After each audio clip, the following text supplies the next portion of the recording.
Olá! Hoje a gente vai mergulhar de cabeça em uma obra que é, olha, fundamental, no mundo maior. Aqui, com a psicografia de Chico Xavier, o espírito André Luiz nos pega pela mão e nos leva para uma viagem incrível, lá nos domínios da mente. É uma exploração profunda que revela como os nossos pensamentos, nossas emoções, constroem a nossa realidade. Não só aqui na Terra, mas também lá no plano espiritual. E logo de cara, no prefácio, as palavras de Emmanuel já dão o tom de tudo. Essa citação, ela é a chave. Fica muito claro que o progresso espiritual não é um presente que a gente ganha, mas sim uma conquista.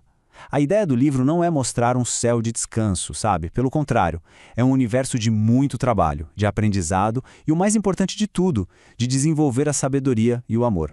Bom, a história começa com André Luiz, nosso guia nessa jornada, iniciando uma fase totalmente nova de estudos. E quem o acompanha é Calderaro, um assistente espiritual muito experiente. Juntos, eles embarcam numa missão para analisar casos bem complexos de desequilíbrio, tanto mental quanto espiritual, aqui na Terra, oferecendo uma perspectiva, única sobre os desafios da alma. E qual era a especialidade deles, afinal? O próprio Calderaro define como uma psiquiatria iluminada. O objetivo não era só ficar olhando, não. Era intervir, ajudar. Eles queriam entender as conexões mais profundas entre o espírito, a mente e o cérebro para poder agir. Agir antes que desfechos trágicos, como a loucura e o suicídio, pudessem acontecer. Era um trabalho de socorro mesmo, nas batalhas mais íntimas de cada um. A primeira lição deles acontece num cenário fascinante. Tente imaginar um encontro enorme, ao ar livre, sob o luar, com centenas de pessoas. E essas pessoas estão temporariamente livres dos seus corpos físicos, pelo sono. Elas estão ali como estudantes, buscando aprender com o instrutor Eusébio. É, literalmente, uma escola noturna da alma, um lugar de amparo e muito conhecimento. Vamos avançar um pouco para o que é, talvez, o conceito central da obra. Fica muito claro que a chave para a nossa evolução e para o nosso equilíbrio está dentro de nós. O nosso maior campo de batalha e também de construção é o nosso próprio pensamento, o nosso santuário interior, a mente. E é aqui que o livro nos apresenta uma analogia poderosa, a casa mental. Calderaro explica que a nossa mente funciona como um edifício de 3 andares. Lá no porão fica o nosso passado, Nossos instintos, as memórias arquivadas, é o subconsciente. No térreo, onde a vida acontece, vivemos o nosso presente, a nossa consciência. E lá no andar de cima ficam os nossos ideais, as nossas metas, é o superconsciente, que desenha o nosso futuro. E aqui vem o pulo do gato, um ponto crucial. A mente não é o cérebro. O nosso cérebro físico é um instrumento temporário. Incrível, claro, mas temporário. Já a mente espiritual é a verdadeira arquiteta do nosso destino. O cérebro reflete os pensamentos, mas é a mente que os origina. É na mente que as causas das nossas alegrias e das nossas dores são plantadas. E para que esses conceitos não fiquem só na teoria, o livro nos apresenta casos práticos e muito comoventes.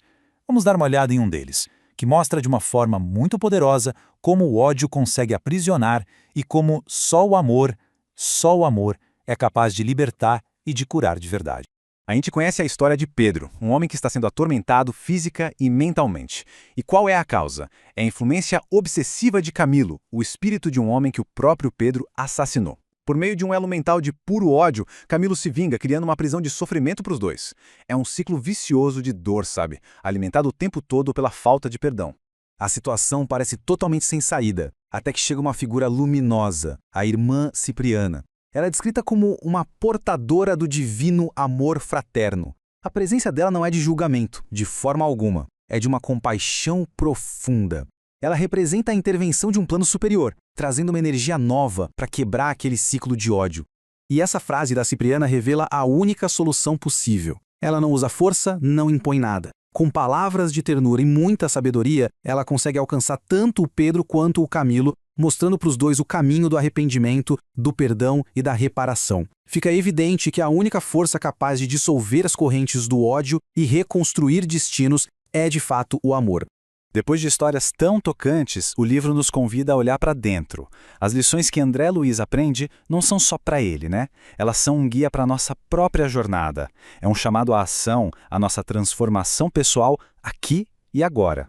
E o instrutor Eusébio nos deixa um roteiro bem claro para esse crescimento. Ele mostra que o progresso espiritual não está num futuro distante, está nas pequenas batalhas de cada dia. aceitar nossos deveres, vencer os obstáculos sem fugir, trabalhar pelo bem de todos e, acima de tudo, abandonar a ilusão do egoísmo. É um trabalho constante, construído passo a passo.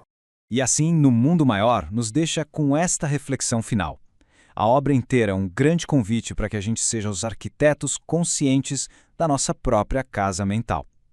Que tipo de pensamentos estamos cultivando? Que sentimentos estamos nutrindo? Afinal de contas, é nesse lar interior que a nossa verdadeira vida acontece e que o nosso futuro é construído.